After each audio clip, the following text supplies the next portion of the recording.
Court कर्मी golden Paswan के परिवार से मिले चिराग। सिवान में कहा मामले की जानकारी सीएम को भी दी है, दोषी कोई हो नहीं बचेगा। नमस्कार, मैं रागनी और आप देख रहे हैं वीपीएस न्यूज।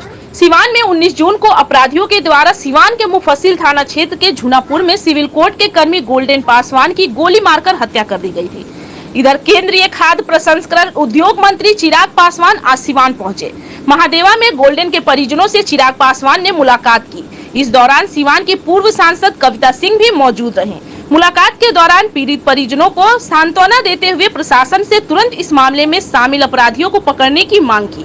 इस दौरान अपराधियों को पकड़ने के लिए सिवान के एसपी से भी फोन पर बात किया गया।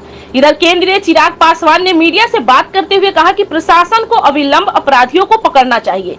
गोली मारने वाला मुख्य अपराधी अभी भी पुलिस की गिरफ्त से बाहर है। आगे उन्होंने कहा कि इस मामले को लेकर मुख्यमंत्री जी से मिलकर भी मैंने संज्ञान दे दिया है। इस मामले में पुलिस प्रशासन के लोग भी दोषी होंगे तो उन पर भी कार्रवाई होगी। कोई भी दोषी बख्शा नहीं जाएगा। बता दें कि 19 जून को गोल्डन अपनी बहन को मोटरसाइकिल पर बैठाकर परीक्षा दिलाने के लिए अमलोड़ी गया था। वापस लौटने के दौरान अपराधियों ने उसके ऊपर गोली चला दी थी, जिससे उसकी मृत्यु हो गई थी। इस मामले में परिजनों के फर्द बयान के आधार पर पुलिस ने त्वरित कार्रवाई करते हुए मुन्ना चौधरी को गिरफ्तार भी किया है, लेकिन कोर्ट में मिले अनुमति के बाद उसका सिवान सदर अस्पताल में इलाज चल रहा है।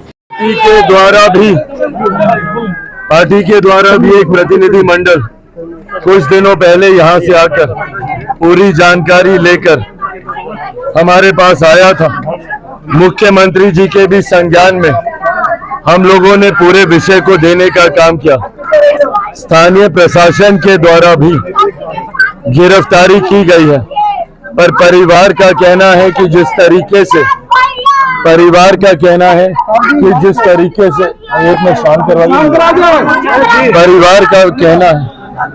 तरीके से जो शूटर हैं या मेन आरोपी हैं उनकी अभी तक गिरफ्तारी नहीं हुई। परिवार में इस बात को लेकर आक्रोश है।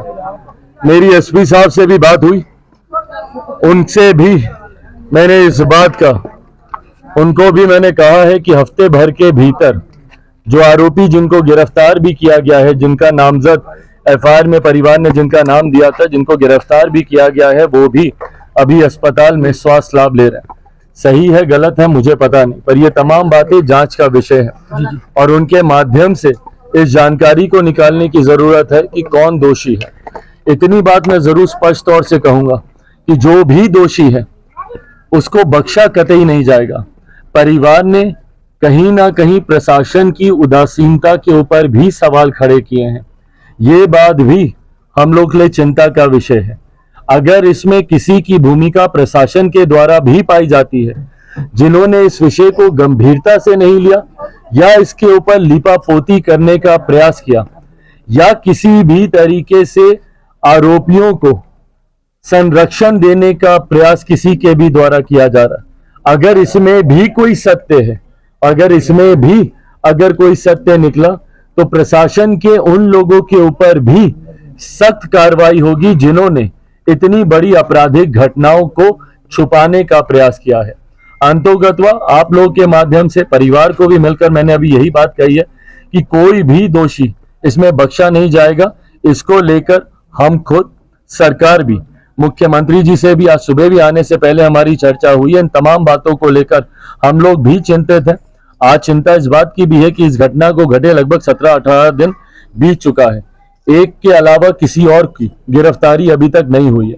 जो मेन शूटर है उसको भी जल्द से जल्द गिरफ्तार किया जाए। जो साजिश रचेता है, जिन लोगों ने इस पूरे षड्यंत्र को रचने का काम किया, उन लोगों की भी जल्द से जल्द गिरफ्तारी हो, इस बात के आदेश एसपी साहब को भी दिए गए हैं। उम्मीद है कि हफ्ते 10 दिन के भीतर इसके ऊपर और तत्परता से कार्रवाई होगी। वहाँ पे जब हत्या हुई थी 2 घंटे तक परिजन डेड बॉडी को सहजता के सामने रख करके वहाँ पे वो लोग लेकिन कोई उनको सहायता नहीं मिला। उसके बाद से प्रशासन द्वारा कहा गया कि इनका एक्सीडेंट हो गया है, जिनके उनके बॉडी के ऊपर कई तरह गोली के निशान से 6 गोली। जैसा मैंने कहा कि अगर इसमें प्रशासन के द्वारा भी कहीं पे भी कोई लापरवाही बरती गई है तो उसमें प्रशासन के भी उन अधिकारियों को कतई बख्शा नहीं जाएगा जिन्होंने इस गंभीर मामले को संरक्षण देने का काम सर, आप किया। केंद्रीय मंत्री हैं, कुछ नौकरी की, क्योंकि आर्थिक स्थिति इनकी बहुत खराब है। भाई वो किया जाएगा, परिवार में उनके छोटे भाई जो आश्रित हैं उनके लिए भी सरकार हर संभव प्रयास करेगी। सर एक सवाल, आपके आने से आधे घंटे पहले महाराजगंज जो रेलवे फाटक है वहाँ पे एक अपराधी ने एक व्यक्ति को गोली मार दिया है। तो सीवान में लगातार आपराधिक ग्राफ दिन पर दिन बढ़ता ही जा रहा है। पिछले दिनों 5 हत्या हो गई, एक परिवार में। मैं यहाँ पे इसकी भी जानकारी लेकर प्रशासन को निर्देशित किया जाएगा।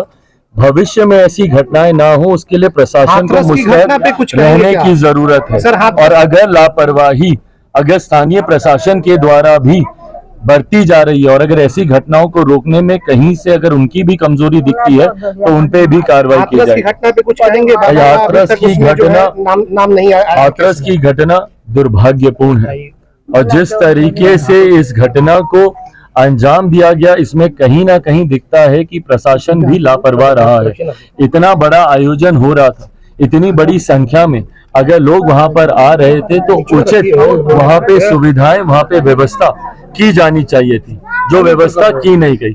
शुरुआती दिनों में पार्लियामेंट में, सदन में भी प्रधानमंत्री जी ने इस पे अपनी तरफ से इस पे शोक जताते हुए इस पे कार्रवाई करने का आश्वासन प्रधानमंत्री जी के भी द्वारा दिया गया। प्राथमिक तौर पर हम लोगों की प्राथमिकता थी कि जो घायल हैं उनके इलाज में कहीं कोई कमी ना हो। आज जब उन लोगों का इलाज ठीक से हो रहा है, कार्रवाई चल रही है, जांच चल रही है, इसमें जो भी दोषी होंगे इंक्लूडिंग बाबा अगर उसमें पाए जाते हैं उनके ऊपर भी कार्रवाई। राहुल गांधी पे क्या कहेंगे? कई तरह के बयान सामने आ रहे हैं।